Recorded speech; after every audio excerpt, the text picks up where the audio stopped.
দাখিল ২৬ test paper finally দাখিল ২৬ ব্যাচের টেস্ট পেপার নিয়ে নিলাম। আমি হচ্ছে দার্শন থেকে টেস্ট পেপারগুলো নিছি, দার্শনের দাখিল ২৬ ব্যাচের টেস্ট পেপার নিছি। এখন তোমরা অনেকেই জিজ্ঞেস করতে পারো যে মাদ্রাসা বোর্ডের জন্য তো আলফাতা বা লেকচার ভালো, তাহলে হচ্ছে আমি কেন দার্শন থেকে নিলাম। আসলে বাংলা, ইংলিশ, আরবি এগুলোর যে গাইড আছে ওই গাইডগুলো কিন্তু আমি হচ্ছে লেকচার বা আলফাতারটা পড়ি, বাট টেস্ট পেপার হচ্ছে দার্শন থেকে নিলাম। এটার কারণ হচ্ছে এই বছর যেই টেস্ট পেপারটা বের করছে আলফাতা, ওই টেস্ট পেপারে হচ্ছে জাস্ট শুধু কোশ্চেন দেয়, মানে কোনো অ্যান্সার দেওয়া নেই।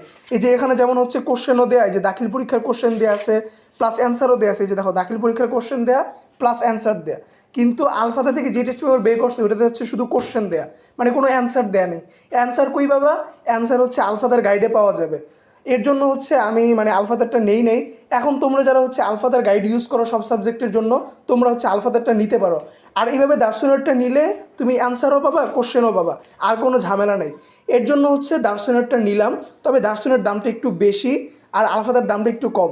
এখন তোমরা যারা হচ্ছে এখনও টেস্ট পেপার নাও নেই, আমি বলবো আমার কাছে দার্শনটা বেস্ট লাগছে। তোমাদের কাছে আলফাতা বা লেকচারটা ভালো লাগতে পারে, বাট আমার কাছে দার্শনিকটা বেস্ট মনে হয়েছে। তো তোমরা হচ্ছে তাড়াতাড়ি টেস্ট পেপার সংগ্রহ করে ফেলো, কারণ দাখিল পরীক্ষা মানে বোর্ড এক্সামের জন্য কিন্তু টেস্ট পেপার অনেক হেল্পফুল। তো এটাই ছিল আজকের ভিডিও। তোমাদের কাছে যদি ভিডিওটা ভালো লাগে থাকে অবশ্যই আমার এটা ফলো দেওয়া রেখো।